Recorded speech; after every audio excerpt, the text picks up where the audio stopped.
Double recipe in this one: baked cheddar broccoli rice cups and chicken and barbecue sauce. Let's see what's cooking. Let's get the facts. Let's see what's cooking. It's time for yoyomax12. Hello everyone. The first recipe is going to be for this barbecue sauce. And this is one I've been making for about 20 years, and it is a tried and true, well-used recipe.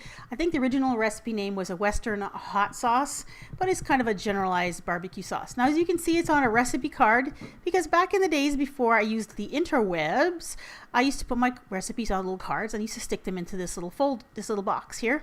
And this box had my most loved or most well-used recipes.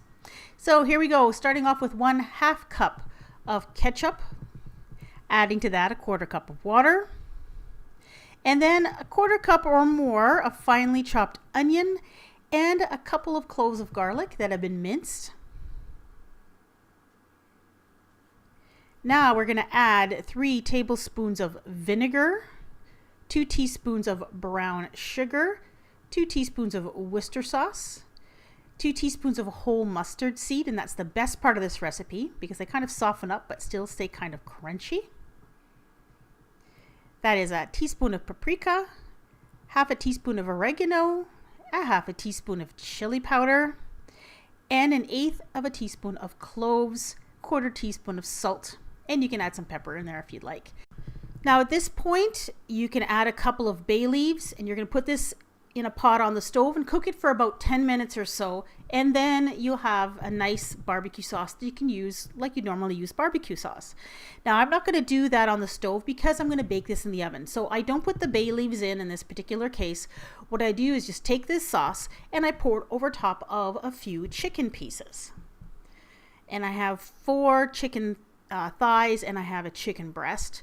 So pour the sauce over, I put it in the oven at 350 degrees and bake it until the chicken is done. And a couple times during the baking process, I'll go in with a spoon and just baste the chicken pieces. And then that's all there is to it. Now for the actual rice cups recipe, that's 2 cups of cooked rice. Adding to that a 10-ounce box of frozen chopped broccoli, thawed and excess water squeezed out. I just used fresh broccoli, a whole head of fresh broccoli, and I just boiled it until it was tender and cut it up in small pieces.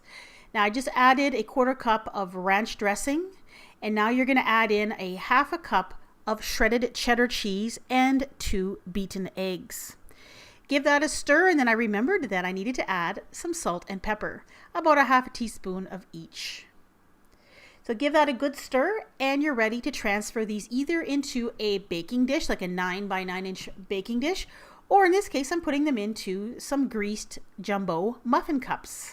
This recipe makes enough for 6 of these big muffin cups. And before baking them, sprinkle a little bit more cheddar cheese over the top. And of course, you can use whatever kind of cheese you'd like.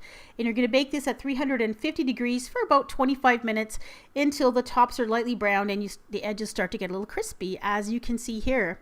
Now, these are very good. It's a great way and a different way of serving rice and broccoli, nice and cheesy. And I served it at the same time as this barbecued chicken. And the chicken is delicious. It's a great sauce, complements chicken very well, and it's one I make often.